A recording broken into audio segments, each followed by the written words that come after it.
We're really pleased to have a breakthrough in venture capital here today. Damian Cristian for 5 years has been building a data model which enables him to be very correct in his predictions on venture capital success. He's created Rule30, already has funds that are coming into the fund. There's an opportunity to invest. He's been in the venture space for years and years. Would you please welcome Damian Cristian? Thanks very much, Julie. Okay, so I'll start telling you a bit about my journey. I'm Damian. I'm originally from Romania, and I moved to London about 12 years back. And about 6 years ago, I was running with my co-founder Guy, a venture builder, and we started raising capital from the VC community. And my background is in mathematics, so after a few of these meetings, everything felt really random, especially in the early stage and no process. So what I ended up doing, because I'm a bit of a geek, I ended up going to a city where I don't know anyone, locking myself a bit into an Airbnb to look a bit into what's happening with this asset class, right? So those 2 weeks actually became 8 months in which I just got locked into an Airbnb, no weekends, no evening, no morning. Like whenever I was tired, I was sleeping, otherwise I was reading. So I went through 74 white papers and talked to probably 100 people, like from professors from Stanford, decision analysis, to GPs in funds, to all the weird researchers that were writing mathematics around it. And after 8 months, I came out of that basically with full confidence that we can actually build a fully quantitative VC. Now, as you can imagine, this was about 5 years back. So people were laughing us out of the room, like physically laughing us out of the room when you were talking about something like that. So my plan for today was to talk you through about the journey, the specifics of the algorithm. Well, then I had the wonderful reception Julie threw last night. I had a few discussions. So at about 3 a.m. last night, I ended up saying, look, I think it's more valuable to walk you a bit through the findings and my view on what the data showed me about how I call them the myths of the artisans in VC. And obviously I landed with a bit about ourselves. So the slides are just cropped together and I'm winging it, so bear with me. Yeah. This is us, okay. So the first thing that attracted my attention massively is when I stumbled across some data from Cambridge Associates and Burgess, some accountancy firms, some VC and PE in the US. And if you look, and I'm splitting early and late stage VCs because I feel one of the biggest problems actually in venture capital is people don't even understand that they're very different asset classes. And if you look here, the mean return of the early stage class is 22% for the past 20 years. There's actually not one single of the big asset classes, so I was in the sun, not one single of the big asset classes that returns these types of returns. So the asset class is really rich. Well, if you look at the median return, it's 5.6. And nothing beats this, like no equities, no real estate, nothing, right? Late stage VC is more normal. It's 12%, 10.7 for some obvious reasons. But does anyone know what this means? Or like, do you guys, in terms of big winners, lots of losers, but even more important than that, actually, 50% of VCs do almost 4 times worse than random on mining the strategy. And I think that was for me very big. It's like, and this was the turning point. And why they actually do that? It's for a couple of reasons. Like, obviously, it's an asset class that was always kind of presented as like it's a people person, I have to look the people person in the eye. So it ended up being very disorganized, and no one actually took a real look at it, right? No one took a real look at it, and regardless what people say, when I go through this research, I say, look, I'm listening to what you're saying as a very experienced GP, even a GP that kind of returns very well and is very well respected, but in the end, I can't take it at the face level. I have to go to first principles, understand everything, and do what it is, because these are the returns. And in the even a good GP, the nature of venture capital, it's almost like even a blind chicken finds food once in a while, right? So if you just hit one or two, you're a superstar, and there's no distinction between luck and skill in that sense. So,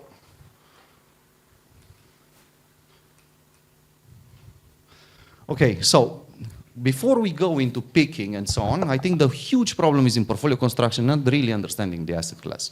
Like, people feel and talk about how risky VC is. And this is because everyone focuses on one single decision. At the single decision level, there are actually no mathematics to even have a risk-return balance. Is very binary. It's out or not. And due to, I won't get too geeky, but due to the power law and the alpha exponent in the power law, you kind of can't do much about it. Potentially some modified Sortino ratios for whoever is as geeky, but there's nothing there, basically, that you can do. But what people end up doing is saying, look, I can pick winners, therefore, I'm going to have a concentrated portfolio, and I'm going to kind of have some large reserves to double down on winners, right? So kind of that's the narrative. And the reality is they can't even do much more than concentrated portfolio, even if they want to, because on a 2% management fee, they not only say I can pick winners, they also say I can make winners. So I have to sit on boards, but the model breaks very quickly, because if you're 3 partners, 4 partners, you end up 30 investments. At the second fund, you can't sit on any boards anymore, or anyway, you're useless. And apologies for who I'm offending. So, kind of that's what the data shows. That's what the standard approach is. Now, if you look into the data, and I'm going to substantiate these claims shortly, actually no one can pick winners. Not John Doerr, who invested in Uber and Facebook and then lost the next 30 investments. No one can pick winners. Benchmark cannot pick winners. No one can pick winners. The way to correctly do the asset from a purely mathematically standpoint, not from myths that people propagated to the year, you have to diversify risk. You have to get large portfolios. Basically, around 50, you start hitting the law of large numbers, where you kind of can actually understand and distribute risk. But the wider portfolios you go, the more you're going to go towards the median of the asset class, basically. So the more you go here, the more you go towards the 22%, and the less you go, you're literally counting on luck, because there's no statistical evidence of doing it otherwise. I won't go into the reserves details, but whoever wants to catch up with me on that, because it's another geeky subject, the modeling is super simple, and it shows that if you don't have strategic reason for holding reserves, you should not hold reserves. And I would be very happy to walk into the details with everyone. So, yeah, I was saying here on this slide that no one can reliably pick winners. If you actually start studying bottom-down analysis for what drives industry profits, if you look at normal VCs, 2.5% of the venture returns, 80%. Power law, we all know it. If you look at the superstar VCs, we're talking at the top of the top of the top, the benchmarks of the world, you get 4.560. So it's a bit more than double that, but you also can't differentiate their brand and how their brand derives survivability and so on.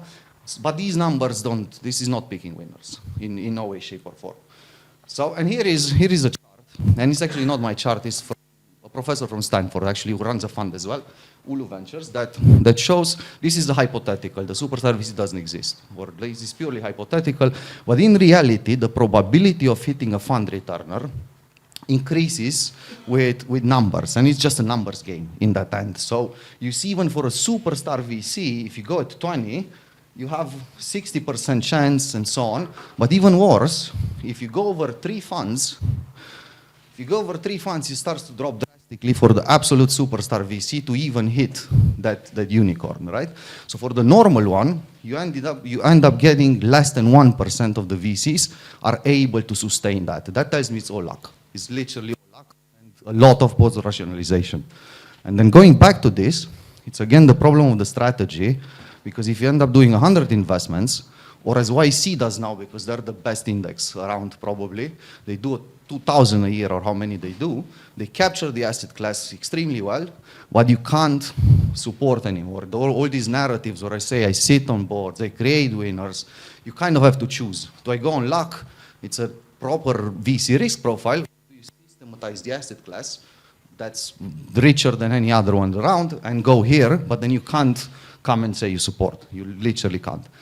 So yeah, as I said here, actually less than 1% achieve repeatability. And for whoever does LP investments, I always have these questions about, yes, but they have a good track record. I mean, I used to be a poker player as well a bit, so I don't know who knows poker about here, but there's this guy, Phil Ivey, that was the best in the world, best in the world. I can play, Phil Ivey won't play with me 30 hands. Literally won't. Like serious poker players, if they know if I have a request and say, I'm a rookie, you're the best, let's play 30 hands. They won't play 30 hands. They either play a full session, a full game, or not, like a proper session. Why?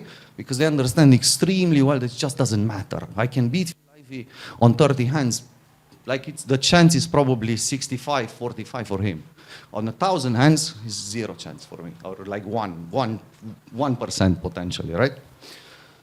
So, basically, these are a lot. These are the base myths that happens there, and this is why the asset class is being looked down upon in this level, because in reality, next to liquidity problems, which we don't have time to go into now, which are real, but very sortable, it actually is not, people did not return their money mainly, except a handful of funds, and mainly US-based, because the mentality there is also different. People understand these things more and more. So, what we built at Rule30, so as Julie said, we started about five years and a bit ago, and quite a serious team, like between 6 and 9 people constantly working on this for all these 5 years. And there's 3 pieces to our technology, because it's not about picking only, it's not about portfolio only, it's about kind of building a fully quant VC. So the first one is an algorithmic decision making, where we actually at a high level, we take in massive volumes of data, they're put through a deep learning model, a transformer-based model in the end, and comes up with a prediction, should you invest, not invest, basically. But that is not based on us picking winners. That's based on us basically cutting the long tail of the losers, if you represent it like this, and actually sampling from the top 12% of the distribution, which we can go into details, why 12%, why not 6%, why whatever. But this is what we picked. We pick from the 12% of the distributions with, at this point, way superhuman ability, which we tested with, I don't know, 60, 70 funds, at least in the last year. There is no one that can come close to us, and I know it's a big claim, but it just isn't there, like regardless of how much time they spend. Then the second part of it, which was quite important for us, this part is fully automated. So all I need is, because I was running James's startup, all I need is a website or a LinkedIn URL, or if the company is installed, let's say it doesn't even exist, I can take a deck, but I'm not predicting on the deck. I'm basically have vision models that the founders find the data. So, but it all goes fully automatic. And that was very on purpose, because we didn't come with this game with a name. So I could not come in this game and saying, I can win these deals if I'm not super early. I want to be pre-seed, first money, without everyone waking up, and want to make the decision on spot. And what this allows us to build is the next part of the technology, which actually is not complicated, this one. And you're going to hear a lot about these types of technology as being data-driven VC. A set of software integrations that actually, let's say, whilst I started talking, there was a PhD in Germany that started a new biotech company. We already know, but more than that, we're kind of getting around 1,000, plus 1,000 signals of companies being formed around the globe every week. But the problem is, it's still a lot. So you would, even if you identify them, you have to analyze them, because otherwise I say identifiable is everything that's in the public domain. I have access to Crunchbase, I identify everything. But they go automatically first through a model that determines if they high growth potential businesses, or I don't know, shawarma shops as I call them, they get eliminated. And the ones that we're left with, a few hundred potential high growth businesses, they all go straight to the model. And roughly 10 over the past year, we get a week where the model says, look, it passes the 50% threshold. And at this point, definitely a human gets in the loop. We need to call them, but we don't call them to ask them what they're doing about their business. We find a way into them and saying, look, if you're raising a round, we decided we want to put a check in. That's it, as easy as that. And then the last part of the model is what I find probably for the future one of the most important. It's a very grown-up portfolio construction model.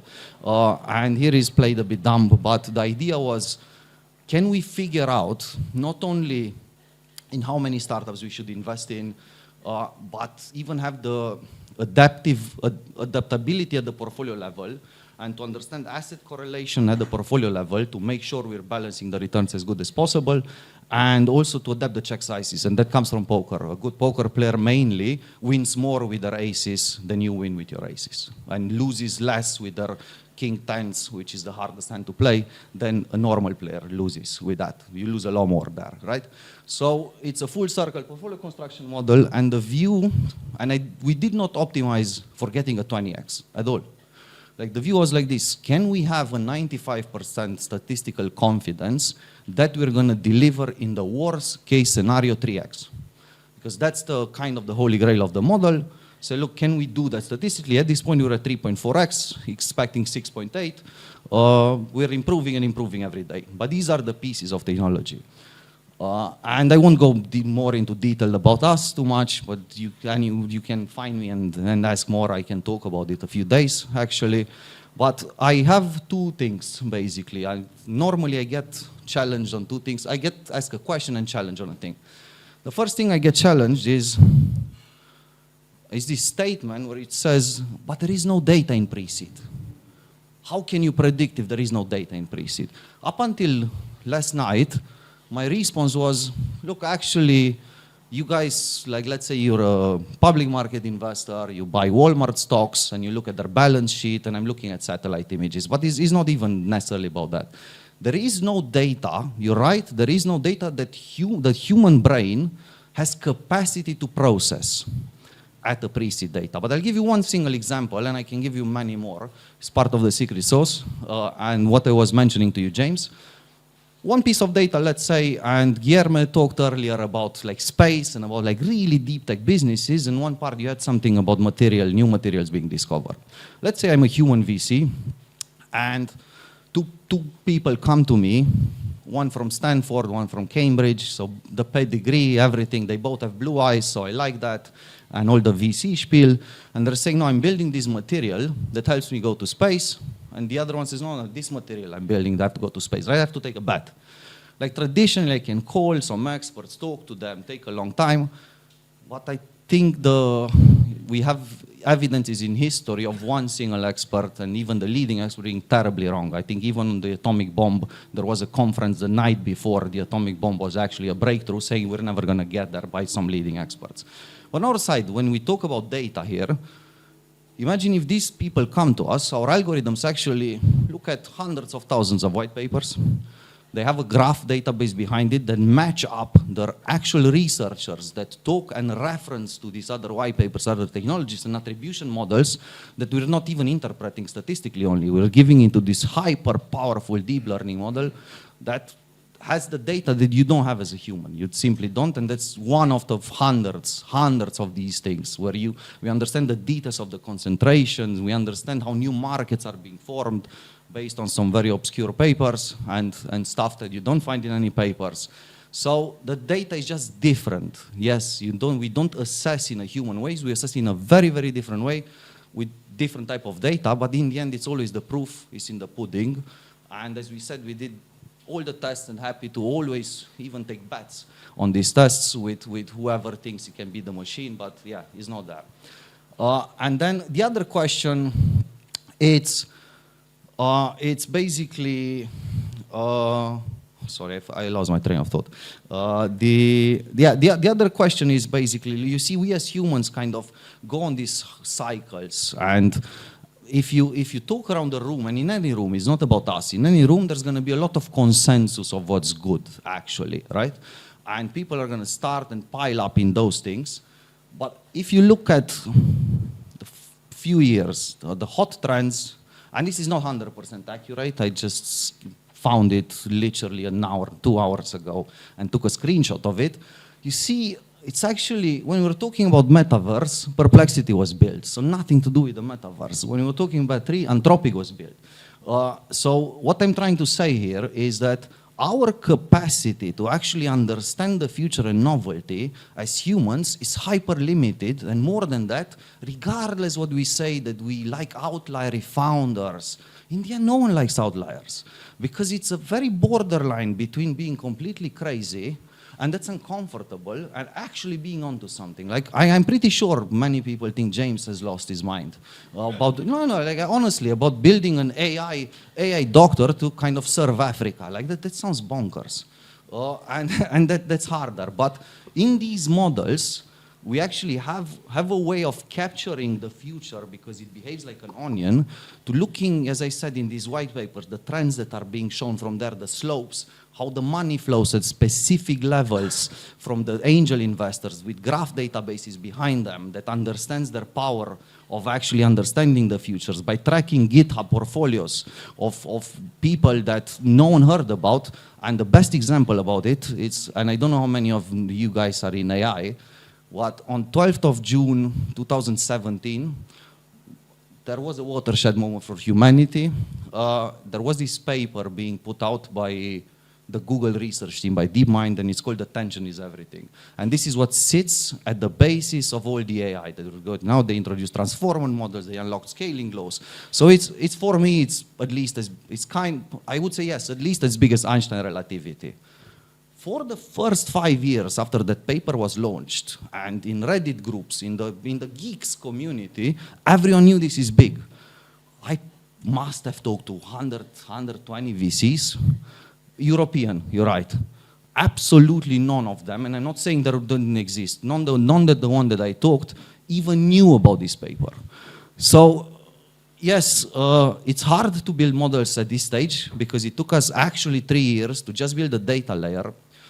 And not only collecting the data, reconcile it, weak supervision sources, but we needed 14 other models between the raw data and the final prediction to actually be able to start to discriminate. So it was a bit of mad work. But yeah, the conclusion is the machine on this level actually is fighting against a bit worse than randomness. And with capacities that supersede all humans. So yeah, that's it. Thank you very much.